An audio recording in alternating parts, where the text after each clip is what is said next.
The relationship between Russia and Azerbaijan is now under severe strain. Let's start with the latest flashpoint. On June 27, Russian police raided the homes of ethnic Azerbaijanis in Yekaterinburg, Russia's fourth largest city. The operation, linked to decades-old murder investigations, turned deadly. Brothers Hussein and Ziadin Safarov lost their lives and several others were seriously injured. Azerbaijani authorities say the brothers died from post-traumatic shock caused by multiple injuries and allege that they were beaten and abused by Russian police. The fallout was immediate. Azerbaijan cancelled official Russian visits and cultural events.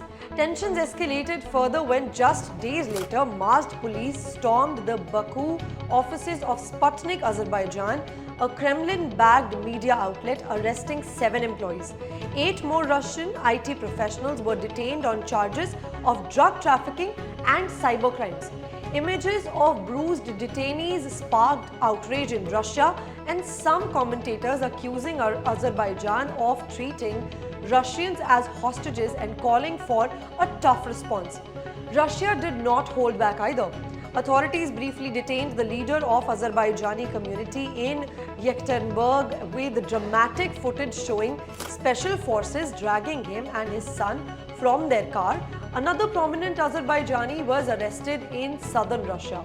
The rhetoric has grown heated, with Azerbaijan's state news agency comparing Russia's internal policies to Germany of the 1930s.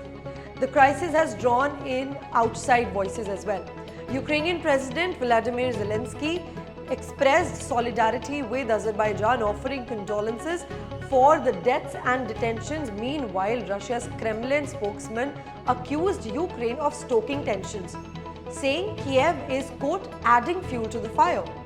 Russia-Azerbaijan war is in fact a pseudo-war, or better put, a proxy war turned around. The war was and is actually between Armenia and Azerbaijan, acting as proxies of Russia and Turkey respectively. Since Armenia has mostly fallen, Russia has now begun directly engaging with Azerbaijan.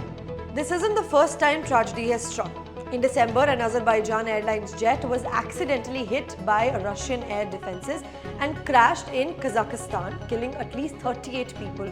President Putin apologized, but President Aliyev criticized Moscow for trying to hush up the incident. To understand the depth of this rift, it helps to look at the history.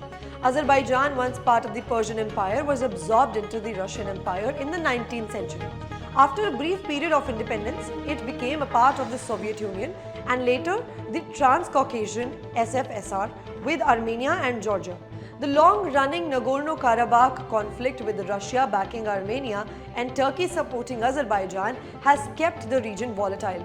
Despite over 170 treaties and agreements since 1992, Russia and Azerbaijan have never been true strategic partners. Azerbaijan has kept its distance, balancing relations with other global powers. Economic ties remain strong. Azerbaijan uses Russian pipelines to export oil, and Russia is a key market for Azerbaijani goods. But political trust is in short supply, especially as both countries face internal and external pressures. As the situation develops, it remains to be seen if these two neighbors can de-escalate or if this will spiral into something else. Stay tuned for more updates. I am Gunjan Handa for the Asian Chronicle.